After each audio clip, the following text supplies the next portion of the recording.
the majority is expecting a 25 basis cut in the repo rate tomorrow, and this is of course because we are seeing some amount of recovery in the industrial production as well as core inflation has come below 4%. So certainly the market is optimistic that RBI could look at cutting the key policy rate by 25 basis points, but there's a certain section in the market that's not very optimistic whether there will be a rate cut or not, because they are still wary that the WPI inflation is close to 7%, and that is something that the RBI really takes a close look at. So certainly certain section is not very optimistic about a rate cut tomorrow.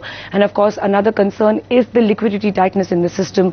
Banks are borrowing over 1 lakh crore daily from the repo window, and certainly majority is not really expecting a CRR cut tomorrow, and they expect RBI will continue to use OMOs as a preferred route to tackle this deficit. But it's the bankers who are hopeful that maybe RBI could look at cutting the CRR, because certainly there is a cash crunch. And of course, as far as WPI inflation is concerned, majority expect by March end it will be closer to 7% still.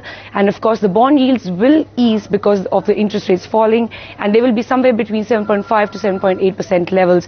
But one of the major concerns out here is of course credit and deposit growth for FY13. While we have seen a certain pickup in the credit growth in the Q4 numbers, it could be closer to 16% of RBI's projection. It is a deposit growth that is still a worry. It is sluggish. It is somewhere near 13%, way below RBI's projection of 15%. So certainly that has got the bankers really worried. And of course the markets have already factored in a 25 basis cut tomorrow. Anything above that will be a pleasant surprise, and if nothing happens, well, that will be a huge disappointment. So now let's listen into the bankers what they really are expecting from the policy tomorrow. Our recommendation to RBI would be to make a 0.5% cut, 0.5% cut in CRR, and a similar cut in the repo rate. In the course of the year, we would see at least a 0.5 to 1% drop in interest rates.